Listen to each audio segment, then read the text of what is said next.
Hello everyone. आज जो topic हम समझने जा रहे हैं वो है सिटीजन्स चार्टर, जिसे हिंदी में नागरिक घोषणा पत्र बोला जाता है। तो चलिए शुरुआत करते हैं आज के टॉपिक की। सबसे पहले सवाल उठता है कि सिटीजन्स चार्टर होता क्या है। तो ये एक डॉक्यूमेंट है और इस डॉक्यूमेंट को तैयार किसके द्वारा किया जाता है? गवर्नमेंट ऑर्गेनाइजेशन द्वारा, सरकारी संगठनों द्वारा। किसके लिए? सिटीजन्स के लिए या क्लाइंट ग्रुप्स के लिए? सिटीजन्स होते हैं नागरिक और क्लाइंट ग्रुप्स कौन होते हैं? क्लाइंट ग्रुप्स होते हैं वो ग्रुप जो एक सर्विस को अवेल कर रहे हैं। तो अगर एक सर्विस को सिर्फ स्टूडेंट्स अवेल कर रहे हैं तो क्लाइंट ग्रुप कौन हुआ? स्टूडेंट्स का ग्रुप हुआ। तो ये डॉक्यूमेंट तैयार की जाती है गवर्नमेंट ऑर्गेनाइजेशंस द्वारा सिटीजन्स के लिए या क्लाइंट ग्रुप्स के लिए, और इसमें बताया जाता है कि क्या क्या सर्विसेज और स्कीम्स प्रोवाइड की जाती हैं या प्रोवाइड की जाएंगी। तो ये एक ऑर्गेनाइजेशन की कमिटमेंट है किसके प्रति? प्रॉपर स्टैंडर्ड्स मेंटेन करने की, प्रॉपर टाइम में सर्विस अवेलेबल करवाने की और क्वालिटी सर्विस अवेलेबल करवाने की, ग्रीवेंस रिड्रेस मैकेनिज्म की, ट्रांसपेरेंसी की और अकाउंटेबिलिटी की। इसके थ्रू एक ऑर्गेनाइजेशन कमिटमेंट करती है लोगों के प्रति कि वो एक स्टैंडर्ड की सर्विस या स्कीम अवेलेबल करवाएगी, जिसका एक प्रॉपर स्टैंडर्ड होगा, उसकी क्वालिटी अच्छी होगी, एक प्रॉपर टाइम फ्रेम में सर्विस अवेलेबल करवाई जाएगी, और अगर लोगों को कोई शिकायत है तो उससे भी रिलेटेड एक मैकेनिज्म तैयार किया जाएगा, और ऑर्गेनाइजेशन ट्रांसपेरेंट और जनता के प्रति अकाउंटेबल होकर कार्य करेगी। तो ये एक ऐसा टूल है जो इंश्योर करता है ट्रांसपेरेंसी को, अकाउंटेबिलिटी को और गुड गवर्नेंस को। अकाउंटेबिलिटी एंड गुड गवर्नेंस को हम ऑलरेडी समझ चुके हैं। तो ये सर्विस प्रोवाइडर्स और कस्टमर्स के बीच में एक ट्रस्ट रिलेशनशिप क्रिएट करता है। सर्विस प्रोवाइडर्स हुई गवर्नमेंट ऑर्गेनाइजेशंस, कस्टमर्स हुए सिटीजन्स। उनके बीच में एक ट्रस्ट बनता है, ट्रस्ट बनाने की कोशिश की जाती है ताकि कस्टमर्स को प्रॉपर सर्विस भी मिले, टाइमली सर्विस मिले और सर्विस प्रोवाइडर्स भी एफिशिएंटली काम कर सकें। इससे जनता और गवर्नमेंट के बीच में एक स्ट्रॉन्ग रिलेशन बनता है और साथ ही साथ पब्लिक डिमांड्स एफिशिएंटली मीट की जाती हैं। कोशिश की जाती है कि इस प्रकार ऑपरेट किया जाए कि पब्लिक डिमांड्स को ज़्यादा से ज़्यादा एफिशिएंटली मीट किया जाए। सो जो सिटीजन चार्टर का फोकस है वो किस पर है? सिटीजन्स और सर्विस प्रोवाइडर्स के बीच में एक बेटर रिलेशन क्रिएट किया जाए। कैसे? By providing information related to standards of service, information, choice, consultation, non discrimination, accessibility, grievance redress, courtesy and value for money. जनता के बीच में और गवर्नमेंट ऑर्गेनाइजेशन के बीच में, या हम कह सकते हैं कि एडमिनिस्ट्रेशन के बीच में एक बेटर रिलेशन क्रिएट किया जाए। और वो कैसे क्रिएट किया जाएगा? वो क्रिएट किया जाएगा इंफॉर्मेशन या सूचना प्रोवाइड करके। और वो इंफॉर्मेशन किससे रिलेटेड होगी? कि सर्विस का स्टैंडर्ड क्या है, इंफॉर्मेशन, लोगों तक इंपॉर्टेंट इंफॉर्मेशन पहुंचाई जाएगी, उनको चॉइस ऑफर की जाएगी, यहाँ तक कि उनको कंसल्ट भी किया जाएगा। किसी भी प्रकार का डिस्क्रिमिनेशन नहीं किया जाएगा, चाहे रिच हो चाहे पुअर। कोशिश की जाएगी कि सर्विसेज जो हैं वो ज़्यादा से ज़्यादा एक्सेसिबल हो लोगों के लिए। अगर कोई शिकायत है उसे सुना जाए, लोगों को अच्छे से ट्रीट किया जाए विद कर्टेसी, एंड एक value for money service provide की जाए। तो हम कह सकते हैं कि सिटीजन्स चार्टर क्या है? ये एक ऐसी डॉक्यूमेंट है या चार्टर है जिसे हम घोषणा पत्र भी कह सकते हैं, जिसका पर्पस ये है कि सिटीजन्स और सर्विस प्रोवाइडर्स यहाँ पर है गवर्नमेंटल ऑर्गेनाइजेशंस, उनके बीच में एक बेटर रिलेशनशिप एस्टैब्लिश किया जाए। और वो रिलेशन कैसे एस्टैब्लिश किया जाएगा? लोगों को इंपॉर्टेंट इंफॉर्मेशन पहुंचा के, जो कि उस डॉक्यूमेंट में मेंशन्ड होती है कि सर्विस का एक प्रॉपर स्टैंडर्ड क्या है, क्या क्या लोगों के पास चॉइस है, किन किन तरीकों से लोग एक स्कीम को या एक सर्विस को अवेल कर सकते हैं जो सर्विस प्रोवाइडर या गवर्नमेंट ऑर्गेनाइजेशन उन्हें प्रोवाइड कर रही है। अगर सिटीजन्स को कोई शिकायत है गवर्नमेंट ऑर्गेनाइजेशन से तो वो कहाँ शिकायत कर सकते हैं, ये भी उस चार्टर में मेंशन होगा। और भी कई सारी चीज़ें उसमें मेंशन होंगी।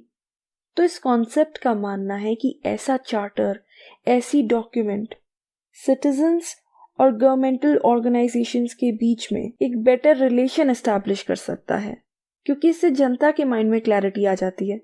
उन्हें इस चार्टर के थ्रू पता चल जाता है कि अगर उन्हें कोई सर्विस या स्कीम अवेल करनी है तो उसके लिए उन्हें क्या करना होगा, कौन सी डॉक्यूमेंट सबमिट करानी होगी, कितनी फ़ी भरनी होगी। अगर उन्हें कोई डाउट है तो किस ऑफिशियल को वो कॉल करके पता कर सकते हैं, इंक्वायर कर सकते हैं। ये सब उस चार्टर में मेंशन होगा, जिससे लोग भी ज़्यादा अवेयर होंगे, उनमें अवेयरनेस बढ़ेगी और एडमिनिस्ट्रेशन भी लोगों के प्रति अकाउंटेबल बनेगी, जवाबदेह बनेगी, ट्रांसपेरेंट होके काम करेगी, क्योंकि अब उन्हें हर चीज़ in accordance with the rules करनी पड़ेगी जैसा कि चार्टर में मेंशन किया गया है। And this will further lead to good governance. ये है पूरा सिटीजन चार्टर का कॉन्सेप्ट। और इस कॉन्सेप्ट का ऑब्जेक्टिव क्या है, उद्देश्य क्या है, वैसे तो ये मैं पहले ही बता चुकी हूँ। इसका ऑब्जेक्टिव है सिटीजन पार्टिसिपेशन को इंक्रीज करना, ज़्यादा से ज़्यादा नागरिक पब्लिक सर्विसेज को अवेल करें, पब्लिक और गवर्नमेंट के बीच में कम्युनिकेशन बेटर किया जाए ताकि लोगों के माइंड में भी कोई हेजिटेशन या कन्फ्यूजन ना हो और गवर्नमेंट भी अपनी बात जनता तक पहुंचा सके। गवर्नमेंट ऑपरेशंस को बेटर किया जाए ताकि वो बेहतर तरीके से लोगों की ज़रूरतों को सर्व कर सके। ऑर्गेनाइजेशन की इफेक्टिवनेस को इम्प्रूव किया जाए, ऐसे स्टैंडर्ड्स लाकर जो कि मेजर किए जा सके। तो ये कुछ ऑब्जेक्टिव्स हैं सिटीजन चार्टर के। साथ ही साथ एक और ऑब्जेक्टिव भी है कि एडमिनिस्ट्रेशन को ज़्यादा से ज़्यादा अकाउंटेबल और ट्रांसपेरेंट बनाया जाए। अब सवाल उठता है कि सिटीजन्स चार्टर में आता क्या क्या है, व्हाट डज इट कंटेन। तो इस डॉक्यूमेंट में काफ़ी सारी चीज़ें इंक्लूडेड होती हैं। सबसे पहली चीज़ होती है vision statement and mission statement. Vision statement जो है वो फर्स्ट की कंपोनेंट होता है सिटीजन चार्टर का, और इसमें क्या बताया जाता है कि जो सर्विस है या स्कीम है उसका क्या विजन है, वो स्कीम क्या है। जनरल बातें बताई जाती हैं किसी स्कीम या सर्विस के बारे में। लाइक अगर मिड डे मील स्कीम है तो उसके बारे में इंफॉर्मेशन दी जा सकती है कि कब ये इस्टेब्लिशमेंट में आई, कैसे ये स्कीम बनी, क्या क्या इसके फीचर्स हैं, क्या इसका हिस्टोरिकल बैकग्राउंड है। ये सब विजन स्टेटमेंट में आता है, followed by the mission statement जो कि ऑब्जेक्टिव्स कंटेन करता है कि स्कीम के पीछे का ऑब्जेक्टिव क्या है, किस उद्देश्य के लिए स्कीम लाई गई है। तो अगर विजन स्टेटमेंट में बताया जाता है कि क्या है, मिशन स्टेटमेंट में बताया जाता है कि क्यों है। फिर आता है आइडेंटिफिकेशन ऑफ सर्विसेज। इसमें बताया जाता है कि क्या क्या सर्विसेज ऑफर की जाती हैं। अगर एक ऑर्गेनाइजेशन का सिटीजन चार्टर है तो इसमें यह बताया जाएगा कि क्या क्या सर्विसेज एक ऑर्गेनाइजेशन ऑफर कर रही है, कौन कौन सी सर्विसेज वो अपनी क्लाइंट को प्रोवाइड कर रही है, followed by the identification of levels. इसमें मेनली ऑर्गेनाइजेशन के बारे में बताया जाएगा, ऑर्गेनाइजेशन के क्या क्या लेवल्स हैं। गवर्नमेंट के पर्सपेक्टिव में अगर हम बात करें तो इसमें एक इन्फॉर्मेशन दी जाएगी कि एक ऑर्गेनाइजेशन में क्या फर्दर सब ब्रांचेस हैं, कौन कौन सी डिफरेंट पोस्ट्स हैं ऑर्गेनाइजेशन में, कौन कौन उनका इंचार्ज है। कई बार उन ऑफिशियल्स के नंबर्स भी मेंशन्ड होते हैं। लाइक एक ऑर्गेनाइजेशन में कोई प्रेसिडेंट है, फिर वाइस प्रेसिडेंट है, फिर मैनेजर्स हैं, डिफरेंट टाइप्स ऑफ मैनेजर्स, उन सब के बारे में इंफॉर्मेशन दी जाएगी यहाँ पर, ताकि इन केस अगर कोई सिटीजन उनको अप्रोच करना चाहता है वो भी कर सकता है। फिर आता है identification of client group, stakeholders, users. Citizens को क्लाइंट ग्रुप्स भी कहा जाता है क्योंकि इसमें वो स्पेसिफिक सिटीजन्स आ जाते हैं जो एक सर्विस को अवेल कर रहे हैं। स्टेक होल्डर्स भी एक सिमिलर टर्म है, ऐसे लोग जिनका ऑर्गेनाइजेशन में एक इंटरेस्ट है, उससे वो अफेक्ट होते हैं। And users, users of a service, किसी भी सर्विस को यूज करने वाले यूजर्स। तो सिंपलेस्ट तरीके से अगर मैं आपको समझाना चाहूँ तो इस स्टेप में यहाँ ये बताया जाता है कि कौन कौन से लोग हैं जो एलिजिबल हैं एक सर्विस को अवेल करने के लिए। सपोज कर लीजिए कि गवर्नमेंट की कोई स्कीम है स्कॉलरशिप से रिलेटेड, तो उसके बारे में बताया जा सकता है कि कौन कौन ऐसे स्टूडेंट्स हैं जो उन स्कॉलरशिप्स को अवेल कर सकते हैं। ये बताया जा सकता है कि ये स्कॉलरशिप तो सिर्फ अंडर ग्रेजुएट स्टूडेंट्स के लिए है। तो क्लाइंट ग्रुप के बारे में यहाँ बताया जाता है, ऐसे लोग जो उस सर्विस को अवेल करने वाले हैं या कौन कौन एलिजिबल हैं एक सर्विस को अवेल करने के लिए। फिर आता है specifying the time frame for each service. Service को प्रोवाइड करने में कितना टाइम लगेगा, यहाँ पर यह बताया जाता है। जैसे कि पेंशन है, इसमें यह बताया जा सकता है कि पेंशन आपको महीने की लास्ट डेट को मिल जाएगी। तो यहाँ पर टाइम फ्रेम एक स्पेसिफाई कर दिया गया है। अगर उस टाइम फ्रेम के विद इन सर्विस नहीं मिलती है तो ये एडमिनिस्ट्रेशन का फेलियर है, उस गवर्नमेंट ऑर्गेनाइजेशन का फेलियर है, फिर उनकी जनता के प्रति जवाबदेही बन जाती है। Then comes the details of grievance redressal mechanism and how to access it. अगर कोई शिकायत है सिटीजन को तो कैसे वो कंप्लेन करा सकते हैं और कंप्लेन कराने के तरीके क्या क्या हैं। क्या ऑनलाइन कंप्लेन की जा सकती है या कोई पोस्ट करना पड़ेगा या इसके अलावा कोई और तरीका है, ये सब भी उस सिटीजन चार्टर में बताया जाता है। तो अब आप देख सकते हैं कि कैसे सिटीजन चार्टर जनता के लिए एक आसानी क्रिएट कर देता है, क्योंकि जनता को काफ़ी सारी इन्फॉर्मेशन मिल जाती है इस चार्टर के थ्रू। उसे यहाँ वहाँ भटकना नहीं पड़ेगा, उसे कंफ्यूज नहीं होना पड़ेगा, वो बेटर तरीके से सर्विसेज को अवेल कर पाएगा।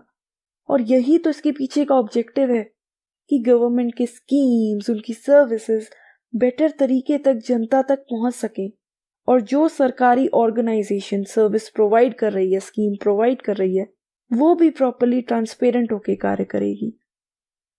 आई एम श्योर कि कंपोनेंट्स को समझ लेने के बाद अब आपको समझ में आ गया होगा कि सिटीजन चार्टर क्या है। अब इसकी थोड़ी सी हिस्ट्री समझ लेते हैं, क्योंकि अब तक हमने हिस्ट्री नहीं इसकी समझी। ये कॉन्सेप्ट आया था टुवर्ड्स द 1990s और सबसे पहले जो सिटीजन चार्टर का कॉन्सेप्ट आया था वो आया था यूके में। जॉन मेजर की गवर्नमेंट की ये कॉन्सेप्ट लाई थी 1991 में। ही बिलोंग टू कंजर्वेटिव पार्टी। उस समय पे जिसका मेन ऑब्जेक्टिव था वो यही था कि पब्लिक सर्विसेज की जो क्वालिटी है उसको इम्प्रूव किया जाए, ताकि ये जो सर्विसेज हैं लोगों की नीड्स को सैटिस्फाई कर सके। और फिर 1998 में टोनी ब्लेयर की गवर्नमेंट के दौरान इस प्रोग्राम को रीस्टार्ट कर दिया गया था एक नए नाम से, जो कि था सर्विसेज फर्स्ट। इसके बाद इसे और कंट्रीज में भी इम्प्लीमेंट किया गया। आप स्क्रीनशॉट ले सकते हैं इस स्लाइड का अगर आप चाहें तो। ऑस्ट्रेलिया में 1997 में, वहां पर इसका नाम रखा गया सर्विस चार्टर। बेल्जियम में 1992 में as public service users charter. Canada में आया 1995 में as service standards initiative. France में यह आया द सर्विस चार्टर के नाम से 1992 में, और जमैका में 1994 में सिटीजन्स चार्टर के नाम से। एंड फाइनली हमारे इंडिया में आया 1997 में। मई 24, 1997 में एक कॉन्फ्रेंस हुई थी जिसमें different states and union territories के चीफ मिनिस्टर्स ने पार्टिसिपेट किया था under the leadership of the Indian PM, और एक action plan for effective and responsive government को अडॉप्ट किया था। इसी कॉन्फ्रेंस में ये प्रपोज किया गया था कि सेंटर और स्टेट गवर्नमेंट सिटीजन्स चार्टर को क्रिएट करें, स्पेशली ऐसे एरियाज में जहां पर बहुत सारा पब्लिक पार्टिसिपेशन है, जैसे कि रेलवेज, टेलीकॉम, पोस्ट्स या पब्लिक डिस्ट्रीब्यूशन सिस्टम्स। इन एरियाज में सिटीजन्स चार्टर लाए जाएं, और जो टास्क था सिटीजन चार्टर को बनाने का, उसको ऑर्गेनाइज करने का, उसको प्रैक्टिस में लाने का, वो दिया गया था department of administrative reforms and public grievances को, जिसे DRPG भी कहा जाता है।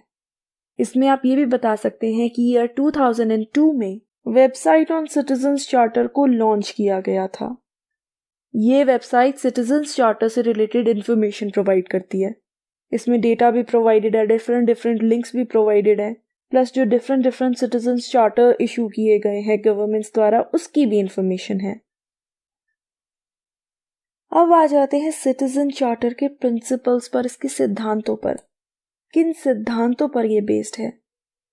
ओरिजिनली सिटीजन चार्टर के 6 प्रिंसिपल्स थे जो कि 1991 में दिए गए थे, and these principles were quality, choice, standard, value, accountability and transparency. सबसे पहला प्रिंसिपल है क्वालिटी। सिटीजन्स चार्टर का उद्देश्य ही ये है कि पब्लिक सर्विसेज की क्वालिटी को इम्प्रूव किया जाए, जो पब्लिक सर्विसेज अवेलेबल हैं उनको इम्प्रूव किया जाए। Second principle is choice. लोगों को चॉइस प्रोवाइड की जाए ज़्यादा से ज़्यादा, और उनके पास भी राइट होना चाहिए चूज करने का कि उन्हें क्या चाहिए, what they prefer and what they want. LPG किस फॉर्म में चाहिए, पाइपलाइन की फॉर्म में चाहिए या सिलेंडर की फॉर्म में चाहिए। इंटरनेट कनेक्शन आपको किस प्रकार का चाहिए, ब्रॉडबैंड चाहिए या डायल अप कनेक्शन चाहिए या वायरलेस कनेक्शन चाहिए। Then the very important principle, the standards of service. ये वर्ड कई बार आ गया, स्टैंडर्ड्स ऑफ सर्विस क्या है? हर सर्विस का एक स्टैंडर्ड सेट किया जाए और इस स्टैंडर्ड के बारे में लोगों को बताया जाए। ब्रॉडबैंड कनेक्शन में अगर 50 Mbps स्पीड प्रोवाइड करने के बारे में कहा गया है तो उतनी ही स्पीड लोगों को मिलनी चाहिए। 50 Mbps सेट स्टैंडर्ड है सर्विस का इन दिस एग्जाम्पल। साथ ही साथ चार्टर को ये भी डिफाइन करना चाहिए कि एक सिटीजन को क्या क्या कंडीशंस मीट करने की ज़रूरत है अगर उसे सर्विस अवेल करनी है तो। उसमें एज रिस्ट्रिक्शन के बारे में बताया जा सकता है कि इस सर्विस को 15 साल से ऊपर के लोग ही अवेल कर सकते हैं, या डॉक्यूमेंट्स मांगी जा सकती हैं। एक सर्विस तभी अवेल कराई जा सकेगी अगर डॉक्यूमेंट सबमिट करा दिए। तो ये सब चीज़ उसमें बता देनी चाहिए ताकि जनता के पास ऑलरेडी इंफॉर्मेशन हो। Next principle is value for money. Service ऐसी हो जो टैक्स पेयर के मनी को वैल्यू करती हो और उसके बजट में हो, उसके लिए अफोर्डेबल हो। Next principle is accountability. Charter का एम है अकाउंटेबिलिटी को प्रमोट करना, क्योंकि जो ऑर्गेनाइजेशन और उसमें काम करने वाले इंडिविजुअल्स हैं वो अपने एक्शंस के लिए रिस्पॉन्सिबल हैं। चार्टर में जैसा मेंशन किया गया है अगर वो वैसा नहीं करते हैं तो उनके अगेंस्ट एक्शन भी लिया जा सकता है। तो अपने एक्शंस के लिए उन्हें रिस्पॉन्सिबल होना है, सिटीजन्स के प्रति अब वो जवाबदेह हैं, अकाउंटेबल हैं। Then comes transparency and openness. ये ट्रांसपेरेंसी को प्रमोट करता है, ओपननेस को प्रमोट करता है।